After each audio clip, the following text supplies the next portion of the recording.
Welcome to the Get Published podcast, sponsored by Brodie Consulting Group. To get more information about our coaching, publishing, executive ghostwriting, and podcast production services, go to getpublishedpodcast.com. Hello, I am Paul Brodie, and thank you for joining us for another episode of the Get Published podcast, where we help authors get published with a proven system that works. Today, we're being joined by Lisa Springsteel Dupre, author of Becoming a Fashion Designer. Lisa, welcome to the show. Thank you so much. Are you ready to get started? I am. Let's do it. All right. Question number one. What is the one piece of advice that you would give to a first-time author who is currently writing their book? My advice is to remember to allot the time to both create a book marketing strategy and implement it. Once you complete the manuscript, a lot of authors think that they're done and they can finally breathe a sigh of relief. However, even when you have a book deal with a major publishing house, you will still have to spend a considerable amount of time on the marketing and promotion of your book, from creating a book website to consistent social media posts to book signings and appearances and all that good stuff. So just make sure you spend a good amount of time for the promotion of your book after you're done writing it. Yeah, I agree completely with that. And I know we were talking before the show that you have gone through a publisher with Wiley. Right. And that's one of the biggest challenges is the fact that you don't realize you're still expected to do the lion's share of the marketing, and you always have to have a game plan for both the publishing side and the marketing side. Right, absolutely. And they'll work with you to collaborate on some things, but once that your initial launch party is done, you really have to take the reins and move forward with your own campaign. So what do you feel is the hardest part about getting published? I would say getting published itself. I mean, there are just so many people out there pitching to the same publishing houses that you really have to stand out to get noticed. In my case, my book got published in a very untraditional way, I would say. One day I decided I wanted to write a book, and I wanted my publisher to be Wiley. And I put together my idea and reached out to editors at Wiley through LinkedIn, of all places. And at the same time, I started pitching to literary agents, but the agents wanted me to partner with a fashion university like FIT or Parsons to write the book together with them. And while I, of course, highly respect both institutions, I viewed myself as the expert and was determined to stick to my vision of writing the book myself. So I had a contact at Wiley's Singapore office and wound up pitching to them and thought, oh, this is it. I can't believe it. This is actually happening. And then it didn't amount to anything. So I moved on to the main Wiley headquarters, and I was still determined that Wiley was going to be my publisher. And I wound up speaking to the person who would actually become my editor. And he listened to my pitch, and he said that he loved the idea, but he needed to table it because he was looking for someone to write Becoming a Fashion Designer, which was actually part of a series of creative career books that they had.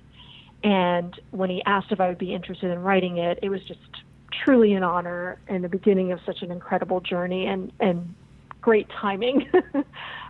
Just good luck. It was just perfect timing. So it kind of all came together, but I would say not veering off the path of my vision, because I could have easily just collaborated with an agent, is really so key, to making your book deal happen the way that it should happen, not the way someone else sees that it should happen. When you mentioned that you utilized LinkedIn to reach out to publishers and to literary agents, so what was your strategy with that, especially for our listeners who may be wanting to go down that path? Yeah, absolutely. I mean, this was back in 2013, so LinkedIn was definitely popular, but it wasn't as common of a networking venue, so to speak, as it is today.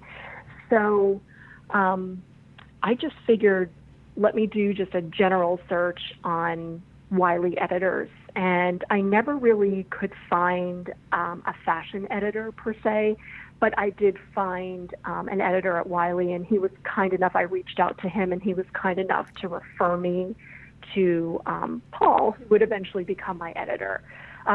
So it was pretty simple. It was just a basic search on the publisher and the word editor, and that really led me to the right person.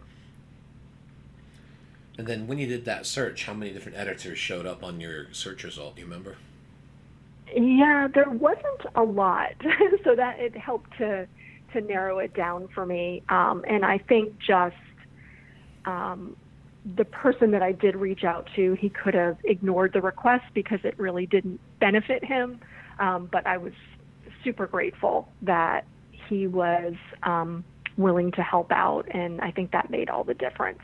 So, and I think within LinkedIn, people just feel a real sense of community. So I think it's just natural for people to want to help each other out.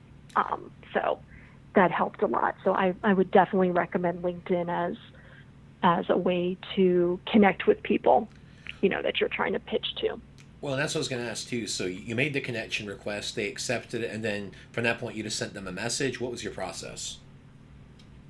Yeah, I basically had come up with a concept and just said that I'd love to share my idea.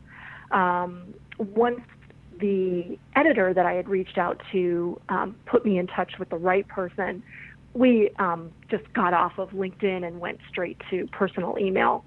So I had come up with, a document that I had put together, which was basically taking all the experience that I had learned in the New York fashion industry and try to put it all together, all the resources and tools and insider tips, what to do, what not to do, all the ins and outs of what I had learned in sort of like a survival guide format.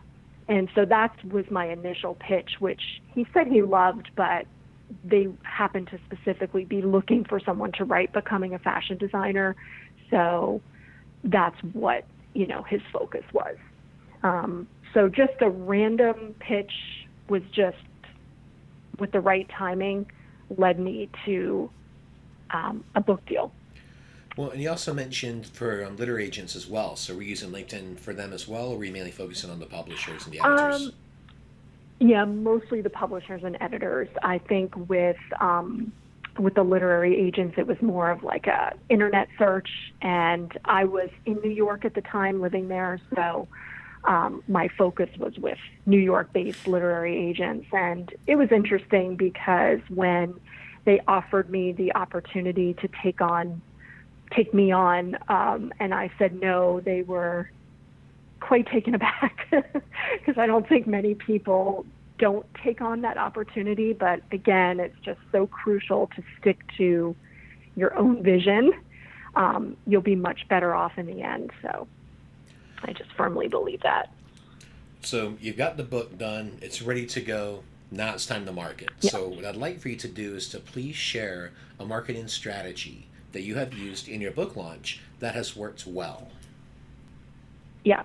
So I created a Facebook page for my book and built my own little community where I give insider tips and expert advice and share excerpts from the book. And that has worked well. For my book, I wound up being able to interview people like Manolo Blahnik and a lot of the top designers in the industry.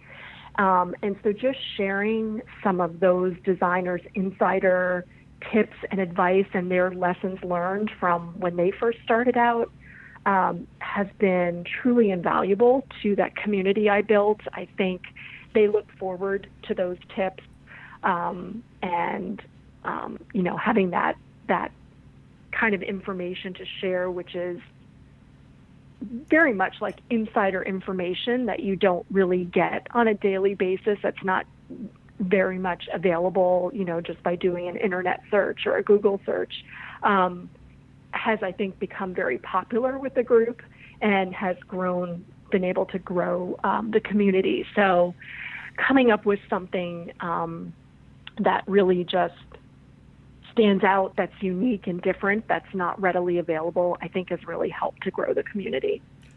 Well, let's talk about your favorite books. So what is your favorite book, and Yeah. what was the number one thing that you learned from it? Yeah, I would say The Tipping Point from Malcolm Gladwell. Is that one you've heard of? Yes. Or, yeah, okay. So, yeah, The Tipping Point is basically that moment when an idea or a trend or like a social behavior crosses a threshold and then all of a sudden spreads like crazy. So the book discusses different things like what makes some books become bestsellers and others don't, or how Sesame Street, which is still on TV after 50 years, revolutionized children's television. And the author basically pinpoints like 3 different variables that can lead to a tipping point. But what stood out to me is that one of the variables, which is called the stickiness factor, or what makes something stick out in a person's mind, is what plays like a pivotal role in whether something reaches the tipping point or just doesn't. And one of the examples that he used was with Sesame Street, they increased children's attention rates by placing the words that they were teaching the children behind the Muppets rather than just right next to them, which is something that probably a lot of people wouldn't think about. So the context never changed, just the placement. And the idea is that minor and sometimes very simple changes can produce massive results. So I just found that very interesting and apropos to a lot of your listeners who are wondering how their books can become bestsellers. So very interesting read for sure. And for a final question, what is your favorite quote and why? My favorite quote is by Brian Tracy. It is, make your life a masterpiece. Imagine no limitations on what you can be, have, or do. Well, Lisa, I want to thank you for being a guest on the show today. What is the best way for people to find you online? Through my company website, which is launchyourcollection.com, and my Instagram, which is @launchyourcollection. Well, Lisa, thank you once again for being on the show, and I wish you all the best in your author journey ahead. Thank you. Thank you so much. Thanks again for joining us today. To learn more about how you can be featured in our brand new Get Published business book, go to getpublishedpodcast.com.